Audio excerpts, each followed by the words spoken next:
வணக்கம் மக்களே. தேர்தல் முடிவுகள் ரொம்ப பயங்கரமாக இருக்கும் அப்படிங்கிற மாதிரி தான் செய்திகள் வருது.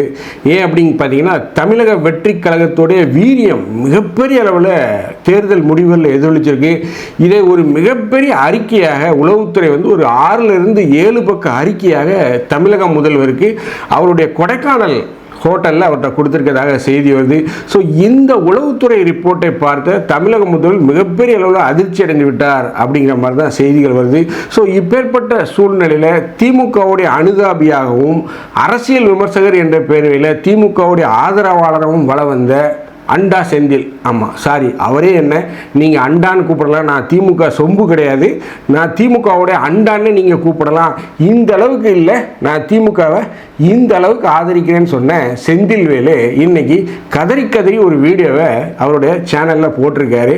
அந்த வீடியோவில் அவர் என்ன சொல்லியிருக்காருன்னா, தாவேக்காவுக்கு ஓட்டு போட்ட தற்குறிகள் எல்லாமே கொஞ்சமாவது உங்களுக்கெல்லாம் அறிவு இருக்கா? இந்த தமிழ்நாட்டில் இந்த ஐடி பார்க்க அந்த டைடல் பார்க்க கொண்டு வந்தது இந்த கலைஞருடைய குடும்பம் தான், கலைஞருடைய வாரிசுகள் தான். ஆனால் சென்னையில் ஐடியில் வேலை பார்க்கக்கூடிய எல்லாருமே நீங்கள் தாவேக்காவுக்கு ஓட்டு போட்டிருக்கீங்க, தாவேக்கா கிட்டத்தட்ட 25லிருந்து 30% வாக்குகளை பெறும் அப்படின்னு அவரே தன்னுடைய வாயால் ஒத்துக்கிட்டாரு. மேலும் அவர் என்ன சொல்கிறாரு அப்படின்னா, சென்னையில் தாவேக்கா கணிசமான வெற்றிகளை பெறும் அப்படின்னு சொல்லி அண்டா செந்தில்வேல் அவருடைய வாயாலே ஒத்துருக்கார். ஸோ நம்மளும் கள நிலவரங்கள், கட்சியுடைய 2ஆம் கட்ட தலைவர்கள், 3ஆம் கட்ட தலைவர்கள், அரசியல் வல்லுநர்கள், பத்திரிகையாளர்கள், அதுவும் குறிப்பாக மூத்த பத்திரிகையாளர்களை தொடர்பு கொண்டு பேசியதில் வரக்கூடிய செய்திகள் என்னென்னா, இந்த தேர்தல் முடிவுகள் மிகப்பெரிய ஒரு ட்ரெண்ட் செட்டராக மாறும். அதாவது விஜய் மிகப்பெரிய அளவில் ஒரு தலைவராக தன்னை மக்கள் மத்தியில் கொண்டு போய் நிரூபிப்பார். அதாவது உங்களுக்கு என்ன பேக்ரவுண்ட் இருக்குது, தாவேக்காக என்ன சதவீதம் இருக்குது, என்ன வெற்றி சதவீதம் இருக்குது, நீங்கள் எங்கேயாவது ப்ரூவ் பண்ணிக்கிங்களான்னு கேட்டவங்க நெத்தியில் மூஞ்சியில் கரிய பூசுகிற மாதிரி இந்த தேர்தல் முடிவுகள் இருக்கும். அப்படிங்கிற ஒரு பயங்கரமான ஒரு முடிவு வந்திருக்கு. ஸோ இந்த தேர்தல் முடிவுகள் நம்மளை பொறுத்தவரைக்கும் ரொம்ப பயங்கரமாக இருக்கும். அதாவது 2வது இடத்துல தாவேக்கா தன்னை நிலைநிறுத்தி கொள்ளும். திமுகவுடைய வெற்றி வாய்ப்பு மிகப்பெரிய அளவில் கேள்விக்குறியாயிருக்கு. மிகப்பெரிய அளவில் அவங்களால மீண்டும் ஆட்சி அமைக்க முடியுமா அப்படிங்கிற ஒரு கேள்விக்குறி எழுந்திருக்கு. மேலும் தமிழக முதல்வர் மாண்புமிகு திரு MK ஸ்டாலின் அவர்கள் போட்டியிடுற கொளத்தூர் தொகுதியிலே அவர் அதிகபட்சமாக 10,000லிருந்து 7,000 ஓட்டுக்களில் தான் வெற்றி பெறுவார் அப்படிங்கிற மாதிரி செய்திகள் வருது. மேலும் திருச்சி தொகுதியில், அதாவது திருச்சி தன்னுடைய கோட்டை என்று மாறுதட்டி கொண்டிருக்கின்ற அண்ணன் KN நேருடைய அந்த திருச்சி வட்டாரத்தில் பார்த்தீங்கன்னா 4 தொகுதிகள் வாஷ் அவுட். அதிலும் குறிப்பாக மணச்சநல்லூர் இந்த கிட்னி வழக்கில் சம்பந்தப்பட்ட கதிரவன் அவர் ஷோராக வாஷ் அவுட் அப்படின்னு சொல்கிறாங்க. இப்படி திமுக தலைமைக்கு அடிமேல் அடியாக அதிர்ச்சி தரக்கூடிய செய்திகள் வந்து கொண்டிருக்கு. ஸோ இப்பேற்பட்ட சூழ்நிலையில் விஜய் கிங்காக மாறுவாரா இல்லை கிங் மேக்கராக மாறுவாரா, அதை பற்றி தான் நம்ம இந்த நிகழ்ச்சியில் பார்க்க போகிறோம். நான் உங்கள் ஜோசப். வாங்க நம்ம இப்போது நிகழ்ச்சிக்குள்ளே போகலாம்.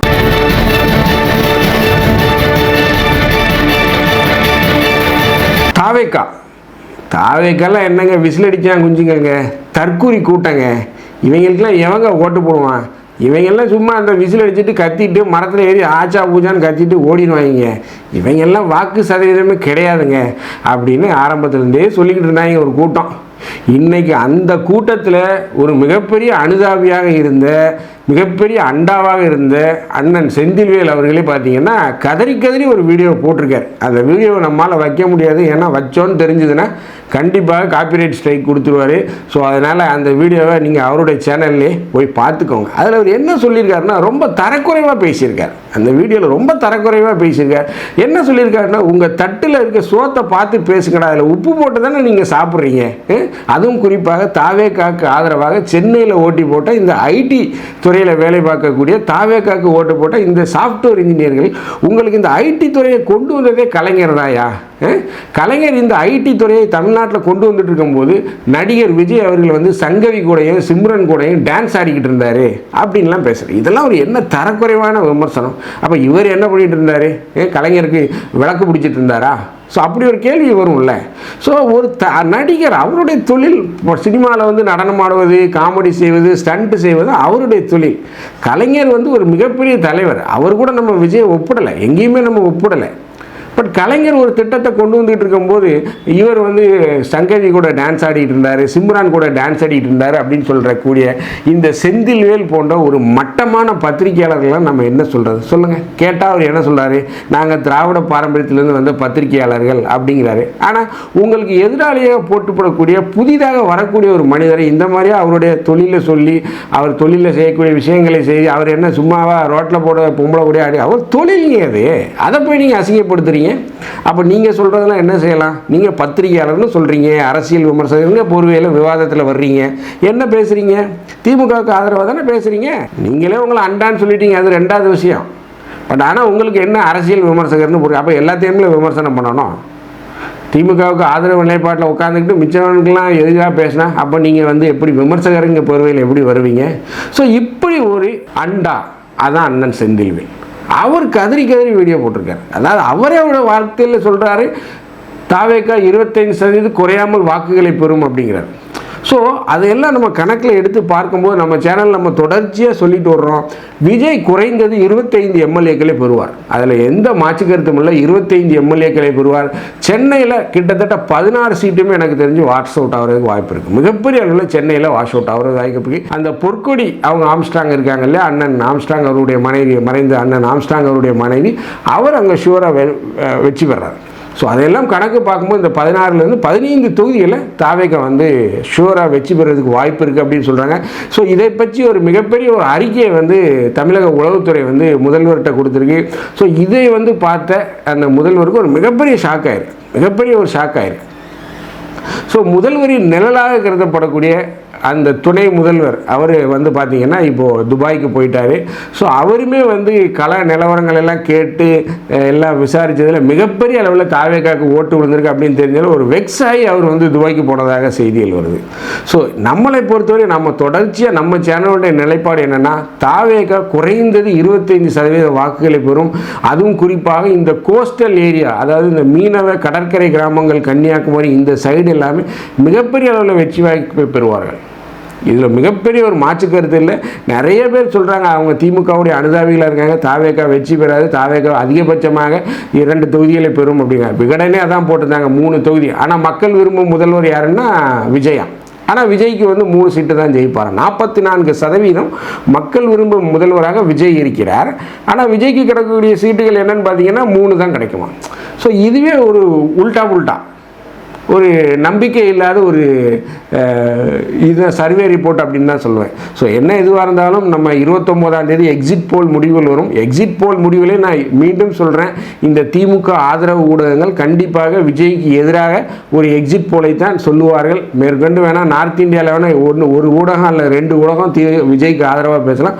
இப்போவுமே நீங்கள் எழுதி வச்சுக்கோங்க, தமிழகத்தில் சேர்ந்து செயல்படக்கூடிய இந்த திமுக ஆதரவு மீடியாக்கள் எல்லாமே விலை போய்விட்டன. அவர்கள் கண்டிப்பாக விஜய்க்கு எதிராகத்தான் சொல்வார்கள். இந்த விஜய் சுற்றி நடக்கக்கூடிய இந்த அரசியல் நிகழ்வுகள், தமிழக வெற்றி கழகத்தை சுற்றி நடக்கக்கூடிய இந்த அரசியல் நிகழ்வுகள், தேர்தல் முடிவுகள், வாக்கு சதவீதம், இதையெல்லாம் நம்ம எடுத்து கணக்கில் வைத்து பார்க்கும்போது என்னமோ நடந்திருக்குங்க. அதனால தான் எல்லாருமே வந்து பேச ஆரம்பிச்சிட்டாங்க. அதுவும் குறிப்பாக நம்ம அண்ணன் அண்டா செந்திலே இதை பேசியிருக்காரு அப்படின்னா சும்மாவாக பேசியிருப்பார், ஏதாவது தரவுகள் இல்லாமல் பேச மாட்டார் இல்லையா. ஸோ கண்டிப்பாக தாவேகாவுடைய வெற்றி வாய்ப்பு அப்படிங்கிறது அதிகரிச்சுட்டு போகுது.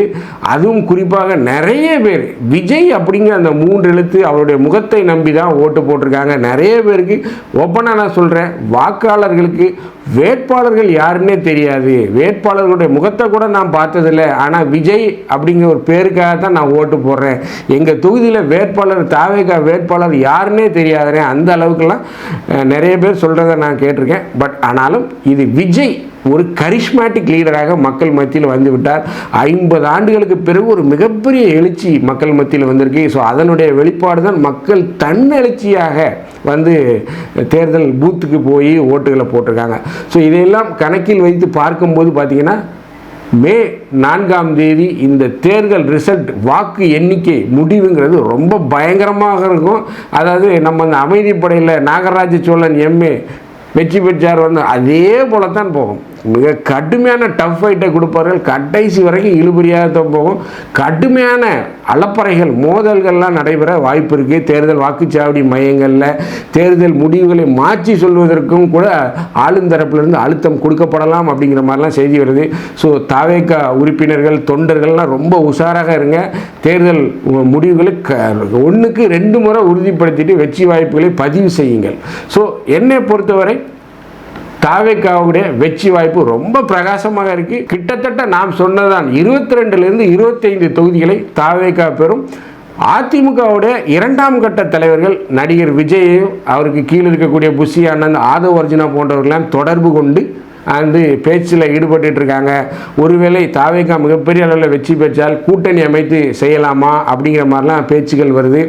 நான் முதல்ல சொல்லிட்டு இருக்கேன், அதிமுகவுடைய பொதுச் செயலாளர் அண்ணன் எடப்பாடிக்கு ஒரு மிகப்பெரிய வெற்றியை அவருடைய தொண்டர்கள் கொடுக்கணும். ஏனென்றால் தொடர்ச்சியாக திமுக அவரை என்ன விமர்சிக்கிறாங்கன்னா 10 தோல்வி எடப்பாடி, இப்போ தோந்தார்னா 11 தடையாக தோல்வி அடைந்த எடப்பாடின்னு அவரை விமர்சிச்சுட்டு வர்றாங்க. ஸோ அந்த பெயரை நீக்கணும். மேலும் கட்சிக்கு ஒரு வெற்றி பாதைக்கு நடத்தி செல்லணுங்கிற ஒரு அழுத்தம் இருக்குது. ஸோ அதனால் எனக்கு தெரிந்து அவர் பாஜகவை கூட கலற்றி விடுவதற்கு வாய்ப்பு இருக்குது. எடப்பாடியார் அவர்கள் நான் பாஜகவுடன் கூட்டணி இல்லை அப்படிங்கிறத எழுத்துப்பூர்வமாகவோ அல்லது வாய்மொழியாகவோ அறிவித்து விட்டால் தாவேகா அதிமுக கூட்டணி அமைய மிகப்பெரிய வாய்ப்பு இருக்குது.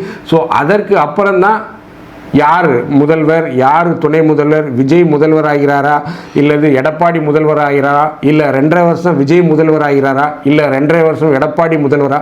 ஸோ பல்வேறு அந்த விஷயங்கள்லாம் அதற்கப்புறம் தான் தீர்மானிக்கப்படும். ஸோ தேர்தல் முடிவுகள் ரொம்ப பயங்கரமாக இருக்கும், ரொம்ப பிரம்மாண்டமாக இருக்கும். அணில் குஞ்சு தற்குறி அப்படின்னு சொன்ன திமுகவுடைய முகத்தில் தமிழக மக்கள் கரியை பூசியிருக்காங்க அப்படின்னு தான் நான் பார்க்குறேன். இந்த வீடியோ உங்களுக்கு பிடிச்சிருந்துச்சுன்னா தயவுசெய்து லைக் பண்ணுங்கள், ஷேர் பண்ணுங்கள், சப்ஸ்கிரைப் பண்ணுங்கள்.